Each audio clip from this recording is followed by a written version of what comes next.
Hey guys, this is Justin Coffin, and this is the 330 Sports Show. Today is Tuesday, May 10th, 2022. We are located in Youngstown Studios in downtown Youngstown.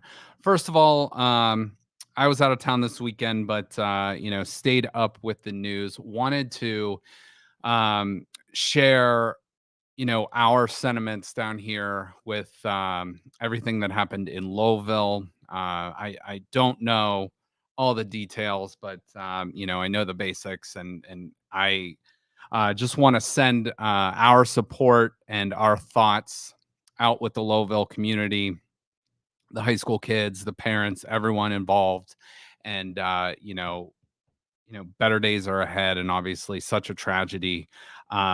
So with that said, I was thinking, like, what can I do? Obviously, I know the MLO bros are raising money for them to put on a prom and things like that. So I've been thinking, as a sports show, what could I do? So I've been in contact with some people in Trumbull County that are experts in their field of mental health and sports and really just life. So Thursday's show will be a great one for any high school kids, middle school kids, parents, coaches, whoever that are in the sports community to sort of be able to have an open conversation about mental health in sports and in life because for so long this is something that was kind of brushed under the rug, not talked about public publicly, had a little bit of a stigma attached with it, and obviously not something that I think the older mentality was, toughen up, get through it, whatever it might be. But we're going to have some healthcare professionals on that are going to be able to shed some light, give you some good talking points, give you some ideas, helpful hints, whatever it might be, to be able to talk to your athlete, whether it's a son, a daughter, a niece, a nephew, whoever it might be, to be able to help you communicate with them, or just maybe notice some warning signs, because a lot of people look fine on the surface, but you don't really know what someone's going through behind the scenes. So just wanted to take about 2 minutes and share that, let you know about Thursday's show. We obviously have a lot of sports we're going to cover today. What we're going to get into today. The Kentucky Derby was one of the greatest sporting events in the last bunch of years that happened this past weekend. We're going to talk about the upset, the Youngstown connection to that race that happened this weekend, which was amazing. We are also going to talk about how that led into me thinking our top 10 Tuesday list today is the greatest upsets in all of sports. And we're going to share that with you in just a minute. We will also talk about the Cleveland Guardians, who had an unbelievable 6-run comeback in the 9th inning last night. And we'll talk about Josh Naylor's big night. And we'll have plenty more covered. So while I'm getting into the greatest upsets, of all time in sports, and these again are in my opinion, I want you guys, if you're out there, share your thoughts, type them in on the comments if you have any. Feel free to share those with us, because maybe I missed a few, maybe I overlooked something that you might have in mind. So most of these were from a team perspective. So let's go through this list. So I'm going to start with number 10. Number 10 for me was obviously something we're all very familiar with. If you're in Northeast Ohio, the Cleveland Cavaliers overcoming a 3-1 deficit over the unbelievably powered Golden State Warriors. That Golden State Warriors team in the regular season that year set the record 72-10. Blew through the playoffs and took a 3-1 lead on the Cleveland Cavaliers. LeBron, Kyrie, and company, Kevin Love, all those people and company fought back and overtook it for Cleveland's first title in 52 seasons. So to me, that's one of my greatest sporting moments in my entire life. and I'll remember that until the day I die. But to me, that comes in at number 10 in my personal top 10 greatest upsets of all time in sports. Let's go to number 9. Number 9 happened just a few years ago, 2018. It was the first and the only time a number 16 seed beat a number 1 seed in the NCAA March Madness tournament. So that was the UMBC. I believe they're the Retrievers. They defeated the Virginia Cavaliers, and just noticed I spelled Virginia there wrong. But a little typo, no big deal. But that was a huge upset. They actually won that game by 20 points.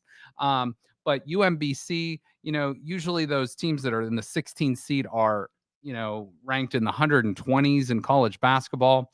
They come in, beat the number 1 team. Virginia ends up winning the national championship the following season, but an historic upset there for UMBC. The next one, number 8, is also. It's like banana. I'm sorry. It's like banana. You never know when to say. Yeah, you never know. Virginia. So my apologies to Virginians. I think Melanie, who watches the show, who lives out in California, is a University of Virginia alum. So my apologies to her and her Cavaliers there. Number 8, another basketball one. NC State, the Wolfpack, beat the Houston Cougars. The Houston Cougars were that Phi Slamma Jamma team, the Clyde Drexler, Hakeem Olajuwon and company. Jim Valvano, who is, known as one of the greatest coaches in all of college sports, takes his, underdog team and gets them to the national championship. They end up beating Houston. I believe that game was in New Mexico in Albuquerque. So, but that was a really cool moment. Actually just talked to Derek Wittenberg this past weekend, who was on that team. Sidney Lowe was on that team, a bunch of other big time names, but at the time, they weren't quite as known until that historic upset. Number 7, you might remember this from about 13, 14 years ago. The New York Football Giants take down Tom Brady, Bill Belichick, and the undefeated New England Patriots in Super Bowl. I'm not sure what Super Bowl that was, but it was in 2008. And that picture that I put up on screen is David Tyree, and that was just an unbelievable catch. Little Youngstown connection in there. You had Mario Manningham from Warren Harding playing for the New York Giants on that team, catching passes from Eli Manning.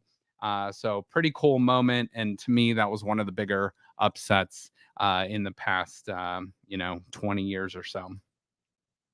Another one. This one was this past season. Now, this team didn't win a national title. They didn't get to the Final Four, but they took down a ton of big names. They took down the Purdue Boilermakers. They took down, who else did they beat? They beat the UCLA Bruins. They beat another blue blood, the St. Peter's Peacocks. This past year, made it all the way to the Elite Eight, eventually fell to North Carolina. In the Elite Eight, but what an amazing run. They took down Kentucky too in the first round. So just a bunch of great wins for this unknown team out of Jersey City, New Jersey. So to me, that was one of the bigger upsets really ever in sports, because there was a bunch of different upsets in that tournament. Number 5. Now, this one I went and did a little bit of research on. I don't really follow Premier League soccer or English football, whatever you want to call it.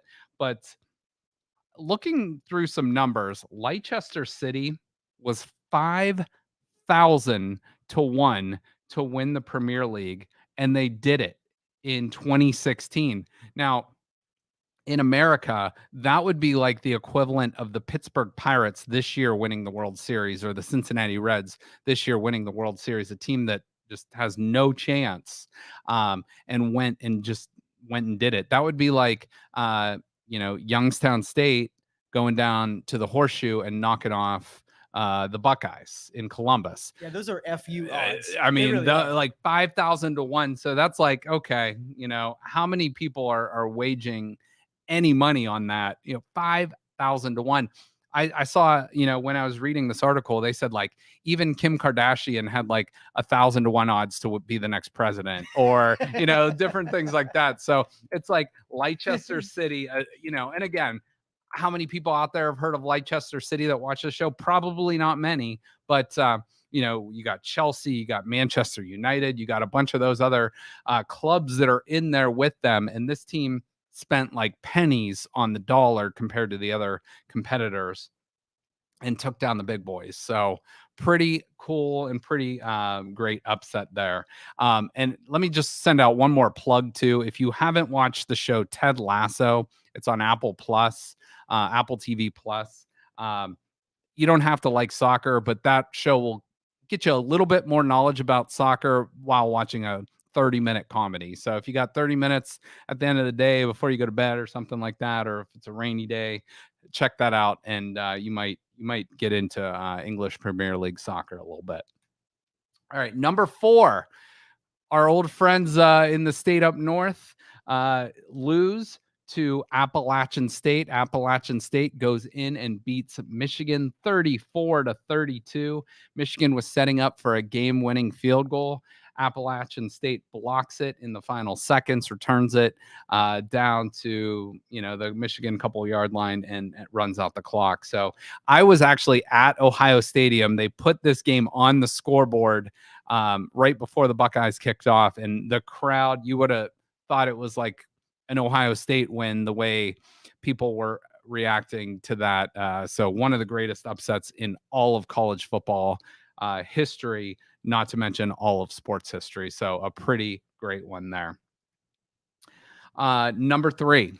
This is a Cleveland guy, Buster Douglas, knocking out arguably the best athlete in all of sports at the time. Iron Mike Tyson was legitly like chiseled out of granite at the time. This was in 1990. I mean, Mike Tyson's Punch Out was probably one of the biggest games on Nintendo. You had all this fanfare with Mike Tyson. Like, he was almost more than an athlete at the time. And this was before social media. This was before all the fanfare and all this other stuff. And Mike Tyson, you could probably go to 90% of the households in the country and they would be able to tell you who Mike Tyson was. Buster Douglas goes in. I believe he was a 42-1 underdog, knocks him out. And that remains one of the biggest upsets in all of sports history. I don't think it was an upset though for that kid on the flight, Mike Tyson, that was bothering. I don't think that was an upset that Mike Tyson knocked him out though. So the next one was from this past Saturday, Rich Strike, and we're gonna get into all the details of this in just a minute. But Rich Strike, an 80-1 long shot, wins the Kentucky Derby. I'm going to give you all the little breakdowns of this horse and his trainer and the owner in just a minute. There are some really cool things. If you have not seen the aerial shot of this race, go back and watch it. It's worth a minute or 90 seconds, whatever it is, to watch it. It's amazing. It's amazing. The drone footage it shows is just so amazing how these horses now, the Kentucky Derby posts 20 horses. Usually those horses have been in pretty prestigious races up to this point, and they have their top 20 horses. The number 20 horse was actually scratched, and then this horse Rich Strike was actually put into the race, found out on Friday morning, entered the race, and goes out and wins it. And apparently after the race, I didn't actually see after the race, but he was like nibbling at the other horses and the guys that kind of lasso him in a little bit. But an unbelievable upset, and we're going to talk about that a little bit more here in a minute. And then finally, my number 1. This was a year before I was born, but everybody knows the movie Miracle on Ice. This was actually, a lot of people have the misconception that this was for the gold medal. This was actually the semifinals of the 1980 Olympics. And you've all heard the call, I'm sure. Al Michaels, Do You Believe in Miracles?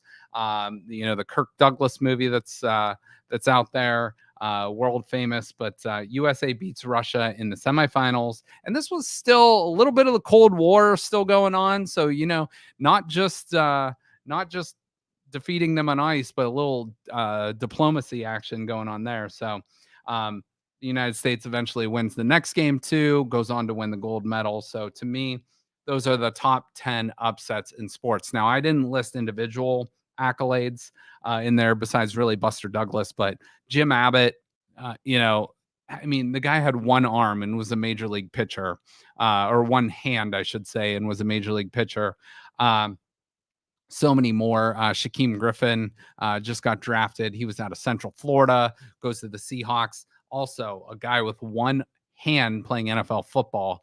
And there's so many others that I probably missed. If I missed any that you can think of, share them with us.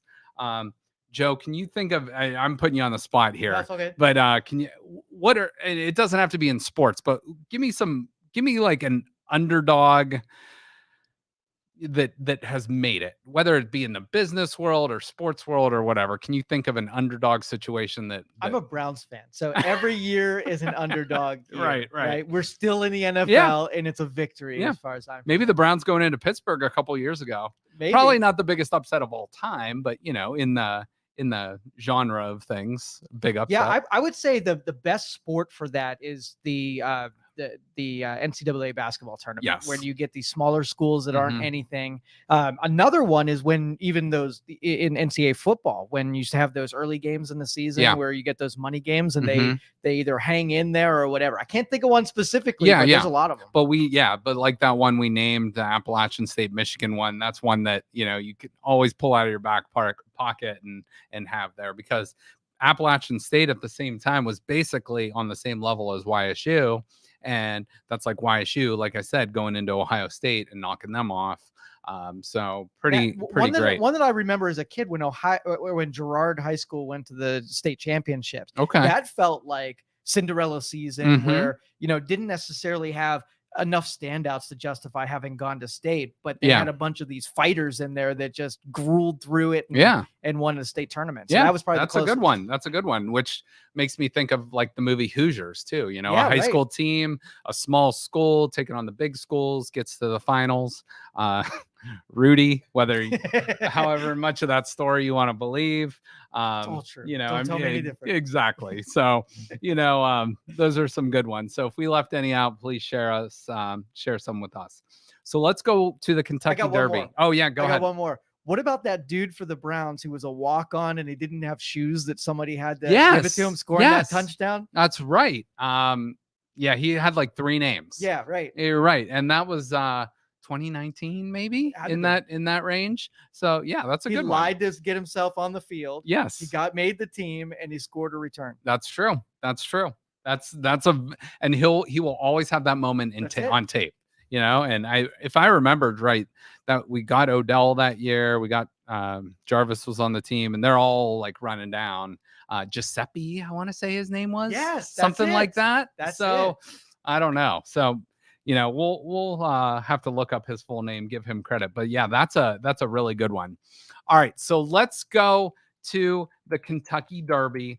Some of the final results and what happened. So first of all, this was the I believe the 148th running. Oh, there you go. Damon, go ahead. Damon Sheehy Giuseppe. Okay. And born in 1995, an American football wide receiver and kick returner. He's on the Ottawa Red Blacks. Whoa. That's a cool team name, Red Blacks. So that's a CFL team. Okay. Never heard of the Ottawa Red Blacks. So very cool. Very cool. Made it, but that film he got with the Browns got him on not a NFL team, but a Canadian football team. So pretty cool. All right. So we had the 148th running of the Kentucky Derby. As I mentioned, that's what gave me the thought for the underdog stuff. 147,294 was the attendance. So a huge crowd. And from what I have come to hear about the Kentucky Derby is you either got to go all in and go sit on that millionaire's row, or go in the infield and just party. Like I heard, don't do in between. It's not worth it. So I've heard either go all in, be a VIP, or go to the infield and just party. Don't see the race, have fun, enjoy yourself. So maybe next year we'll go down there. We'll do a I can't believe they haven't invited us just yet. I know. Well, now that we have a local racer from there, maybe we'll get a press pass or something. So we'll say, hey, we're from Youngstown. That's where the race, I'll get to the racer's name in a minute here, but we're from the Kentucky Derby jockey's hometown. So I know shit about horse racing. I'm sorry. But Bruce Zolden too, who owns Phantom Fireworks, has had a couple horses run in the Derby before too. So I know they've been down there before. So that'd be pretty cool to I'm in if you go. Let's go. Yeah. Let's do it. Let's do it. So Rich Strike was the winner, 80-1 odds. Epicenter, who was the favorite, comes in second. Zandon was in third. Simplification fourth. Mo Donegal fifth. Joe, if you owned a horse, what would you name it? I'd have to do something stupid clever. I'd have to make a spectacle like ain't gonna win. Okay. It is. Ain't gonna win. All right. I put $100 on ain't gonna win. Ain't gonna win. Hey, long shot.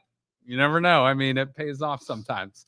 But some of the coolest things, because like you said, you don't know about horse racing. I don't know much about horse racing, but I think the Kentucky Derby kind of is for the common fan. It like brings everybody in. People are drinking their mint juleps, wearing their big hats, wearing their bow ties on Saturday at parties. People don't know about horse racing or care about it all that much, but they love the Kentucky Derby, and I don't blame them. That to me is one of my bucket list items and something I have to do while I'm still able to. So that will be on my bucket list someday. And I'll tell you, like when I grew up and we used to visit family down in southern Pennsylvania, they were all about the Kentucky Derby. Yeah. Like up here we watch it, but they like lived it. Like they had public group gatherings and viewed it. Yeah, it was a big deal. Yeah. Oh, no doubt. And starts the Kentucky Derby is the first leg of the Triple Crown. Then it'll go down to Baltimore, the Preakness, and then the Belmont, which is the final race, is outside of New York City. So all those are coming up in the next couple weeks. Now, I want to show you guys this because this is amazing. So there are 4 types of money horse races. There's called a maiden race, a claiming race, an allowance, and a stakes. And I am admitting I am a novice, so please correct me if I'm wrong, but maiden races are for horses that have never won a race. They can enter that and kind of get themselves a name going. There is a claiming race, which I'm going to talk to you about in a minute, which is a very low level horse race. Now, all horses are for sale in these claiming races. That's where Rich Strike was purchased at, and I'll talk to you about that in a minute. Then above that is called an allowance race. It's a step up from those 2 previous ones, and the horses are assigned a weight to carry or allowed to carry less weight. Now, the details, I don't know all the details of that, but that's basically the gist of it. And then the stakes race, which are the highest ones, your Kentucky Derbies, your Preakness, your Belmont, stuff like that. Now, this Rich Strike was purchased at a claiming race for $30,000. Now, $30,000, you can, you can't buy a new car for $30,000. You could have bought this horse, Rich Strike. Now, the luck it would take and the training and all that stuff is going to cost you a little bit more than $30,000. But you could have bought this horse for $30,000. Again, wasn't assigned until Friday. The owner had never been in even an allowance race. Now, again, those races, if you put them, you can almost think of them as like single A, double A, triple A, and major leagues in baseball. And then the horse goes out and wins the Kentucky Derby, and the purse for that is $1.86 million. So I'd say that horse is paid for itself. Probably going to go out to stud, and If you don't know what that means, just look it up. I don't want to be too descriptive, but the horse lives a pretty good life. Let's just say that. So I'm a little disappointed. Okay. Like, you want to think that it takes a whole lot to get into the Kentucky Derby. It feels like it's harder to get in the Boston Marathon than it is to get into the horse race. It seems like that guy was like, "What are you doing on Tuesday?" I don't know. Let's go Kentucky Derby. Yeah, and you know what? I don't know all the details. I do know, there was the top 20. I know at least one, maybe 2 or 3 or 4 horses were scratched before they got in. And I think the jockey who we're going to talk about was up here in Youngstown and got the call and went down and did the race and won. So if someone were to ask me how long the waiting list is to get in the Kentucky Derby and what you have to do to even qualify to get into the Derby, it feels like it should be more than what that horse went through. Agreed. But again, I don't know what it went through. Right. So, but pretty amazing, but like an amazing story. So let me go through the top 4 one more time and show you some of these payouts. So, the first alternate, Rich Strike, wins it. Second was Epicenter, who had 7-2 odds, which is, a little bit better than 3-1. Third place horse Zandon, 3-1 odds, came in third. And then the fourth place horse was Simplification. Now, if you are a betting person on horses, it's not something I really get into. I'll have a little fun with it here and there, just amongst my friends, but I don't, go to the horse track and bet. Now, we do have a decent one downtown, or not downtown, but over in Austin town, about a 10-minute drive from downtown. And that's where the jockey does most of his racing. But to explain some of these payouts, a $2 exacta, which means if you say, I want an exacta on this horse, that means you're betting on them to finish in that exact place. So a $2 exacta with the second place finisher, Epicenter, paid $4,101.20. So if you just put $2 down and said, I want Epicenter to finish second, boom, that's a pretty great payout. If you did a $1 trifecta, that means you get the first 3 horses in order: Rich Strike, Epicenter, Zandon. That would have paid out $14,870.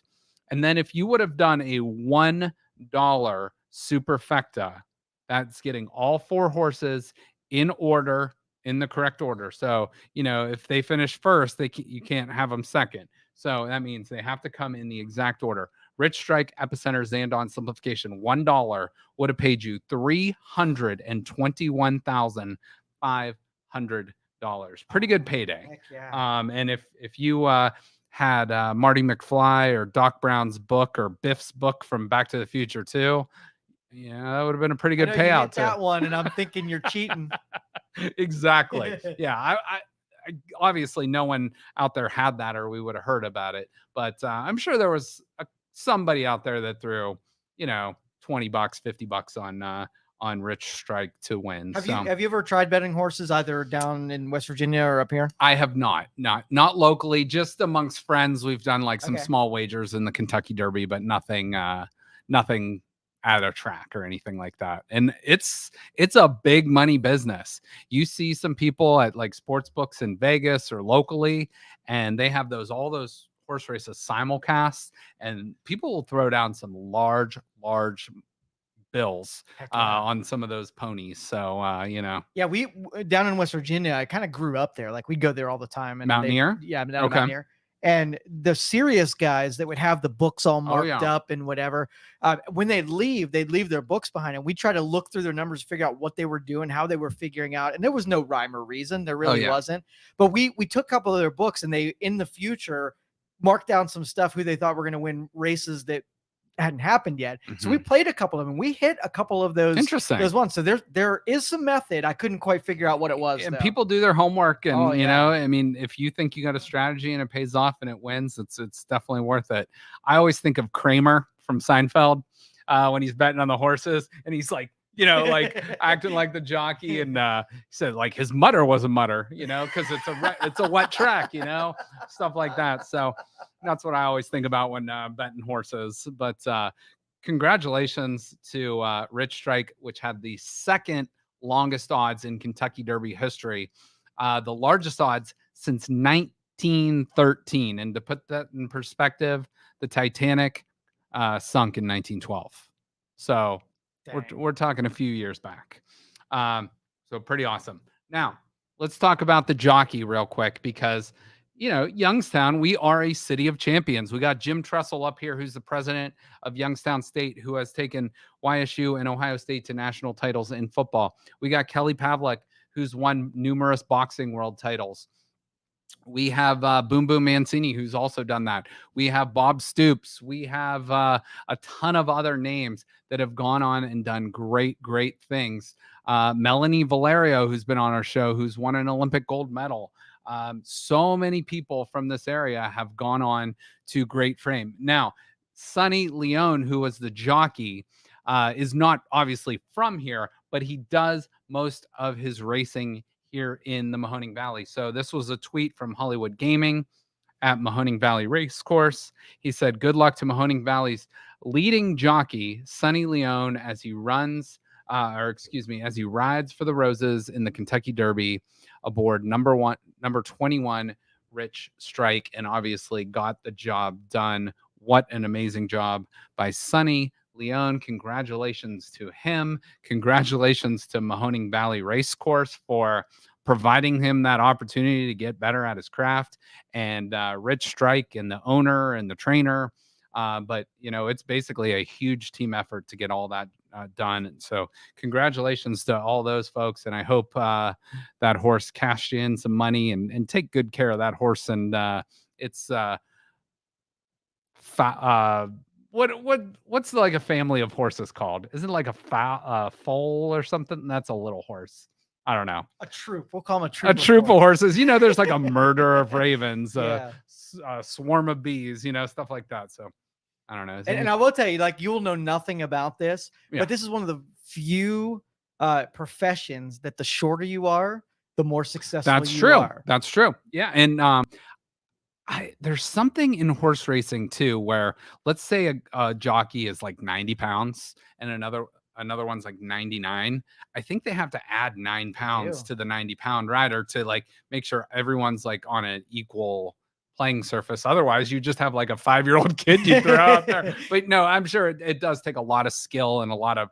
I'm sure you got to be in great shape. I'm sure you got to be, upper body strength, pound for pound at least. Like you said, they're short people in stature, but I'm sure they're very strong. Right. Overall. So.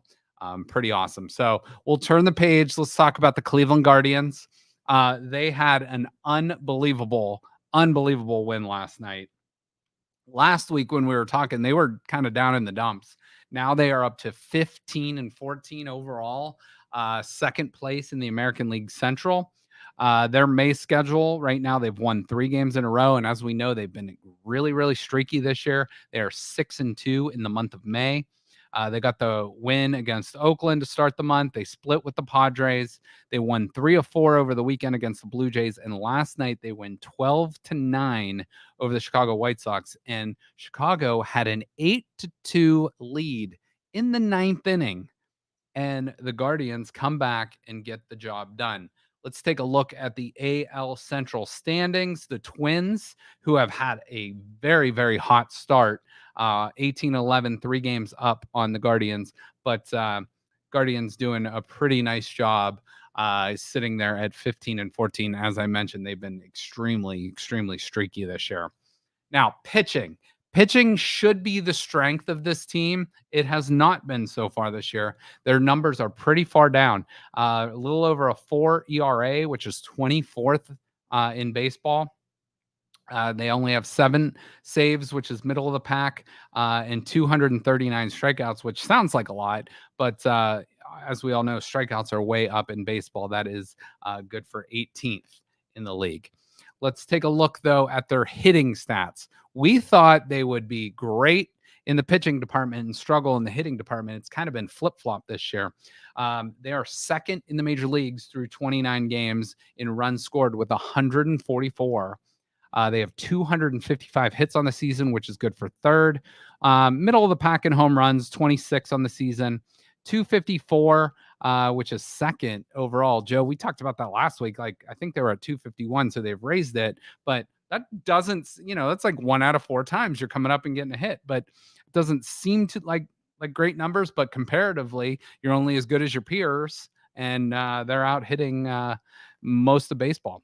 And then on base percentage, 322. So basically getting on base at a 32% clip, which is good for fifth overall in the majors. Now, I'm going to just kind of walk you through some of the lineup here. We're not going to talk pitching, but I just want to take about 5 minutes here, take you through the lineup and what they've done on the season and what some of their strong or weaknesses are. And we'll go from there. So let's start with their leadoff batter, Miles Straw. He is average, not hitting for a ton of power or average, but doing a nice job in center field. 255 average, no home runs, 3 RBIs, but he does have 22 runs. He's getting on base a lot, and he does have 7 steals, which by far leads the team. Let's go to the rookie outfielder, mostly playing left field, is Stephen Kwan. Started off with on fire, still hitting 309 on the season, hit his first home run over the weekend, 13 RBIs, 19 runs scored, and 1 steal. And then obviously the best third baseman in baseball, Jose Ramirez, an MVP candidate year in and year out, hitting right under the 300 mark, 7 home runs, 30 RBIs, 30 RBIs through 29 games is very, very impressive. And 18 runs scored, which is also very impressive. So, this was FanDuel came out with their list of top 10 third basemen in the league, and Jose Ramirez, they had him ranked as the number 1 overall third baseman in front of Rafael Devers, Nolan Arenado, Manny Machado, and Austin Riley, to name some of the top 5 well, there. I will tell you this. When you have a couple games early in the season that are 17 runs, that really helps those offensive stats. That's very, very, very true. Now they did, because if you remember, I think the first game they scored 1 run, the second game they got shut out. So it kind of evens out a little bit, but you're right. This team, though, like we said, they've been streaky. They've won 4, then they've lost 7. They've won 3, then they've lost 2. They're very, very streaky, but hopefully, but again, I think that's part of this team being so young that they're going to go through some ebbs and flows, some growing pains, and that's kind of just the nature of baseball.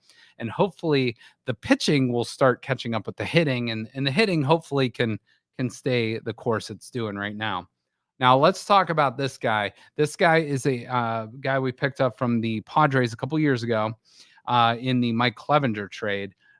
Josh Naylor, playing a little bit of outfield, a little bit of first base. He is hitting 338 on the season. Amazing numbers. And he missed, I believe, the first week of the season. He was still healing from that gruesome leg injury he suffered last year. 4 home runs, 21 RBIs, and 9 runs. So he's kind of catching up to Ramirez in the RBI department there. Owen Miller. This was another guy we got in a trade from San Diego. He's playing a little bit of first base, some utility infielder, also hitting 338, 3 home runs, 13 RBIs, 20 runs scored. This guy might be the quiet superstar of this team going forward. So I really have high hopes for this guy. Andres Jimenez.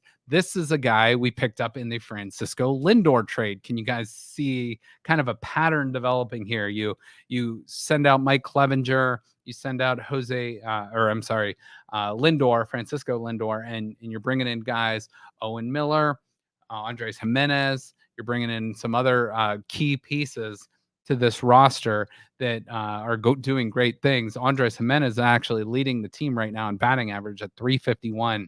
Just a consistently good.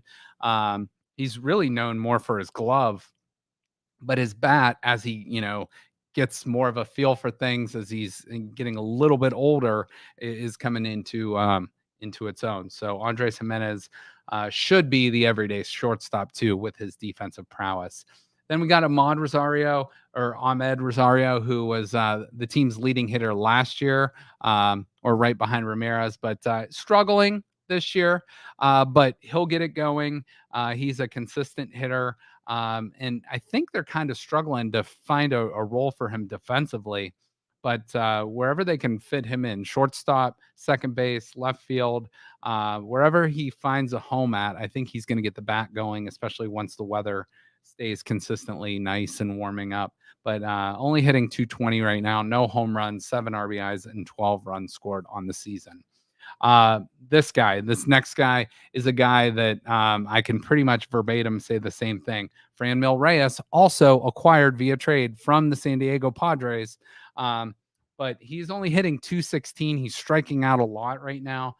When this guy gets on fire, though, he can carry the team for a week or 2 weeks and really keep it going. So I expect those numbers to, he's not going to hit for, a 300 average, but if he can hit you 250 and get you 35 to 40 home runs in the season, that's kind of what we're looking for.